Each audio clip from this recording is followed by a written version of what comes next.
जी, तो good evening, सत श्री अकाल, आदाब, नमस्ते भाई, सलाम वालेकुम मेरी तरफ से सबको।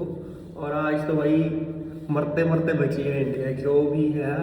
इंडिया पहले तो बैटिंग फर्स्ट करके जब इंग्लैंड ने टॉस जीता तो इंडिया को कहा चलो भाई बल्लेबाजी करके हमें टारगेट दो और हम चेस करने पे जाएंगे। और उन्होंने वो सीरियसली ले लिया कि भाई चेस सच्ची में करेंगे, चाहे वो 200 हो, 250 हो या 300 ही क्यों ना हो।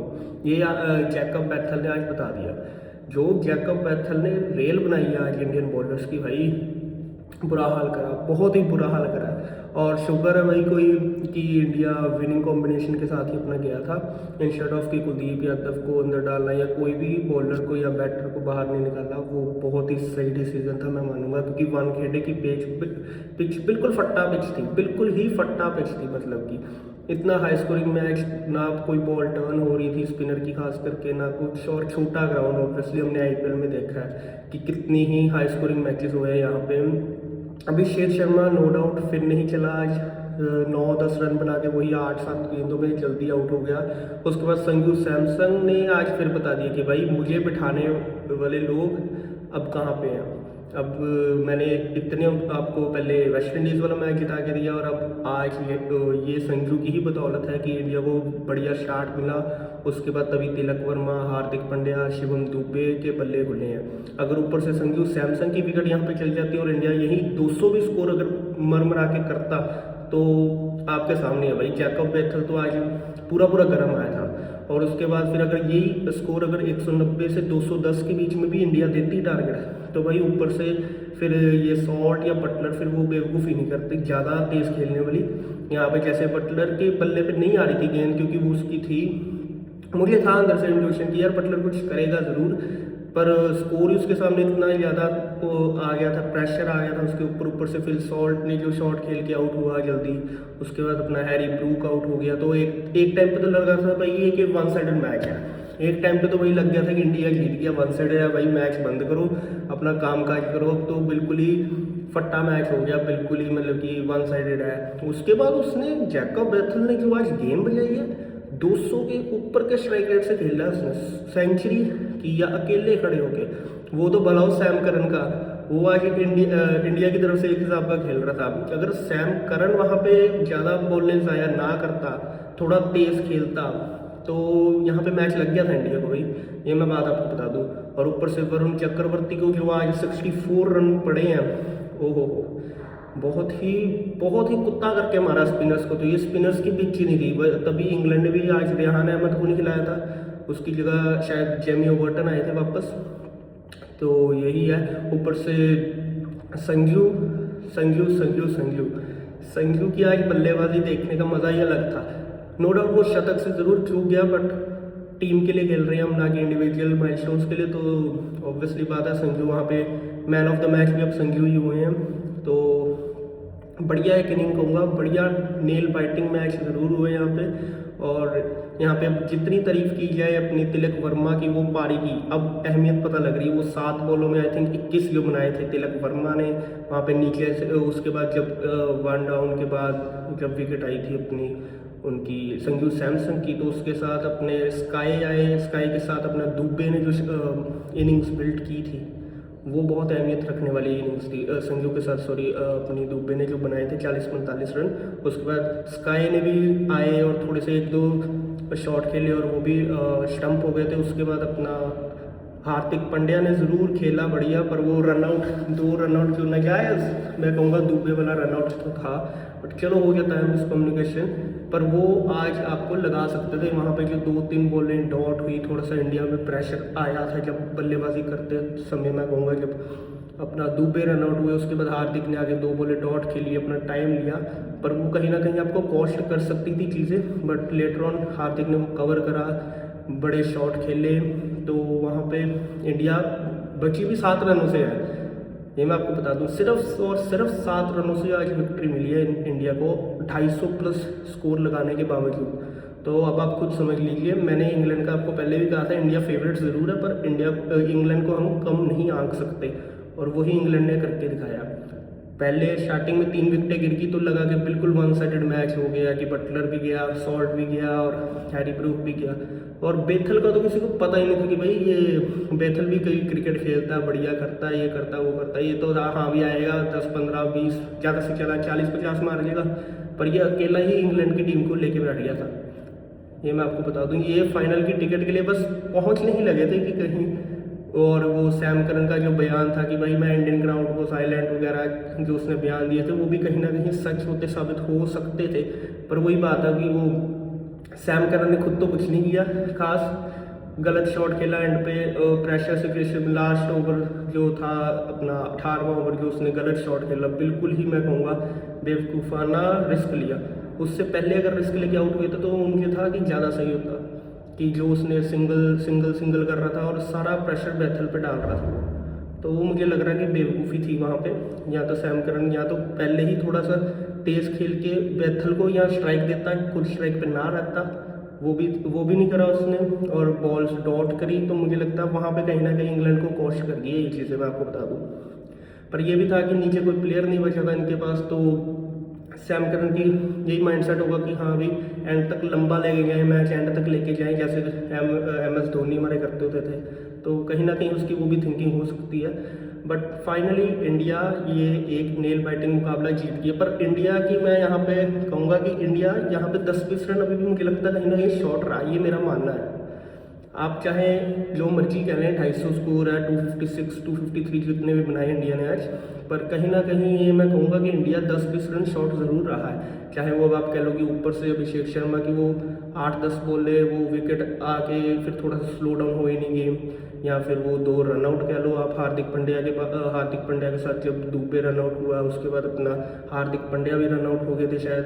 तो वहाँ पे कहीं ना कहीं मैच फंस सकता था अगर अपना बैथल को कहीं ना कहीं सपोर्ट ऊपर ओपनर से मिल जाती, कहीं हैरी ब्रूक थोड़ा सा बढ़िया कैमियो खेल जाता थोड़ा सा, या बटलर थोड़ा और तेज़ खेल जाता, तो वहाँ पे मैं आपको बता दूँ काम ख़त्म हो गया था। इंडिया का फाइनल की टिकट कट के वापस अपनी इंडिया में ही रह गया नहीं थी वो अपने इंग्लैंड फाइनल में चले गया ना था न्यूजीलैंड के साथ अहमदाबाद में। पर चलो किसी न किसी तरीके से इंडिया यहाँ पे करते कराते नेल बाइटिंग मुकाबला यहाँ पे जीत गई है। सो कॉन्ग्रेचुलेशंस अपनी टीम को सबसे पहले तो इंडिया को। और अब न्यूजीलैंड वाला मुकाबला भी भाई टाकेदार है, क्योंकि न्यूजीलैंड हमें पता है जो मर्जी है, न्यूजीलैंड हमेशा हमें टफ टाइम देती है। वो 2019 वाला भी हमें याद है, 2021 का WTC हम कैसे भूल सकते हैं, हमेशा न्यूजीलैंड हमारे अड़िग के ही आया है। उनका मेन मकसद ये होता है कि भाई इंडिया को बाहर करो, उसके बाद चाहे खुद भी हार जाओ। पर यहाँ पे सिचुएशन है कि जो जीता वो ट्रॉफी उठा लेगा। अब न्यूजीलैंड अच्छा खेलेगा कि इंडिया खेलेगा, और इंडिया के वहाँ पे नरेंद्र मोदी स्टेडियम में थोड़े से इंसिडेंट भी, अभी साउथ अफ्रीका के खिलाफ इंडिया हार गया, जो अनबीटन स्ट्रीक टूटी जो इंडिया की, उससे पहले 2023 का वर्ल्ड कप, तो वो स्टेडियम में इंडिया की काफ़ी दुख भरी कहानियाँ ज़रूर हैं। तो वो इंडिया को अब देखना होगा, वो थोड़ी पनौती को हटाना होगा वो स्टेडियम से, क्योंकि फाइनल है। यहाँ पे आपको गुंजाइश करने की कोई भी आपके पास चांस नहीं है। आपको यहाँ पे अगर आपने कोई गलती करी तो आप सीधा गेम से आउट है, ये है। क्योंकि न्यूजीलैंड वाले आपको मौका नहीं देंगे। न्यूजीलैंड वो टीम साइफर्ड, फिन एलन, अब तो रचिन रविंद्र बैटिंग से नहीं तो बॉलिंग से कुछ ना कुछ कर जाता है। सेंटनर हमारे अड़िग के हमेशा से आ रहा है।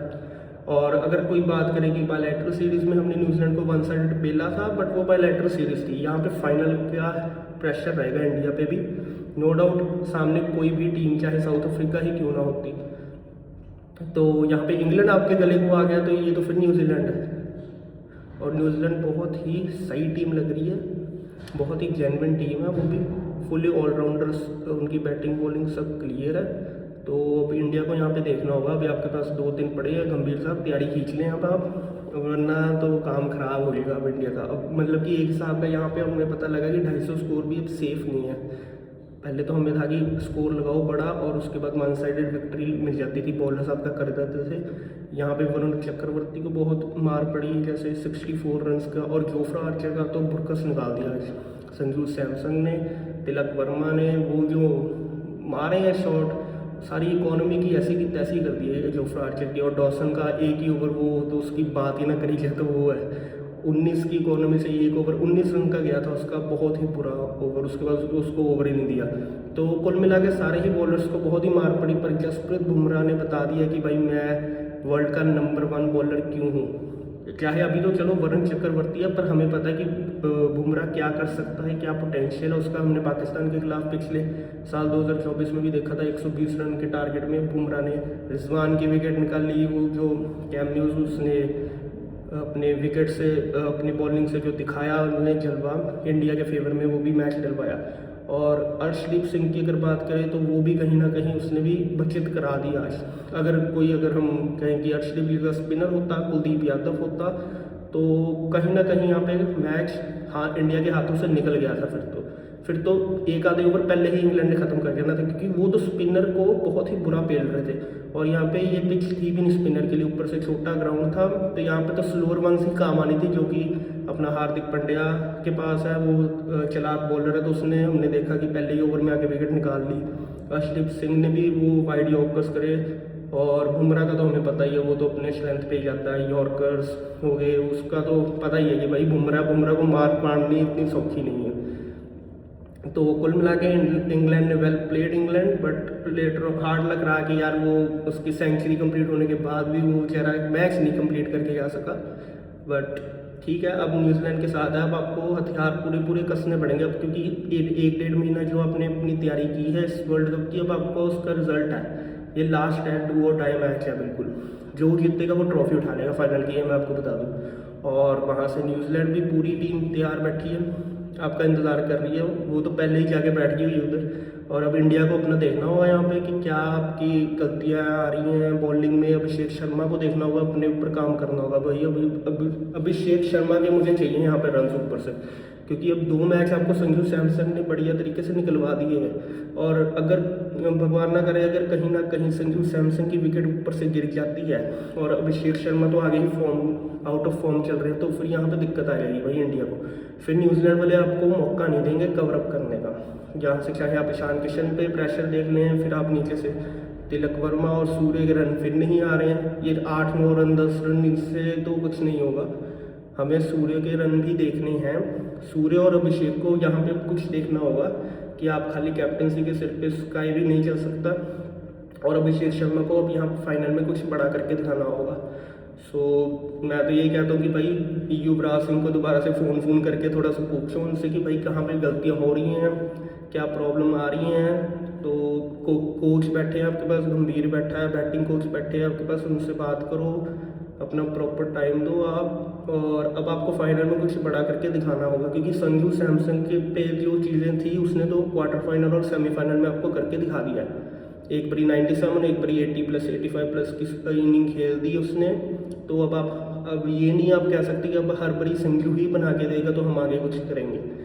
यहाँ पर आपको मैं बता दूँ, तो अगर ऊपर से आपकी 2-3 विकेटें जल्दी गिर जाती हैं तो सारी टीम प्रेशराइज होगी। ऊपर से फाइनल का वो प्रेशर अलग है, ऊपर से स्टेडियम का प्रेशर अलग है, ऊपर से सारा स्टेडियम ब्लू में भरा होता है, तो सबको वो है कि हमने स्टेडियम को शांत करना है, हमने क्राउड को शांत करके दिखाना है। ये जो सैम करन ने बयान दिए थे, चलो मिचेल सेंटनर ने तो चलो ऐसे का कुछ नहीं कहा, बट फिर भी हमें पता ही है न्यूजीलैंड टीम की काबिलियत। और न्यूजीलैंड हमारे हमेशा जड़ों में बैठी हुई है, हमेशा कुछ ना कुछ करके हमें ख़राब करती ही है। तो यहाँ पे अब आपको देखना होगा कि भाई क्या करना है, कैसे क्या प्लानिंग कर दिया। बाकी once again well played Jacob Bethell, जो बिल्कुल ही वन साइडेड मैच लग रहा था उसको, उसने वहाँ से वन साइडेड से उठा के ऑलमोस्ट इंग्लैंड की झोली में डाल ही दिया था मैच। बस उसका साथ देने वाला कोई खास नहीं था। अगर यहाँ पे वो टॉम रह जाता, टॉम वो नहीं, टॉम एंड जेरी वाले की बात नहीं कर रहा हूँ, ये टॉम दूसरा इंग्लैंड का प्लेयर जो बैटर था, वो अगर कहीं 2-3 ओवर और टिक जाता उसके साथ, बढ़िया पार्टनरशिप लगा देते, तो मुझे लग रहा था ये मैच कहीं ना कहीं इंडिया के हाथों से गया था। तो अब चलो वेल प्लेड इंग्लैंड, और इंडिया को अब अपने पे काम करने की ज़रूरत है। बाकी वीडियो अच्छी लगे तो लाइक एंड सब्सक्राइब करना। Thank you.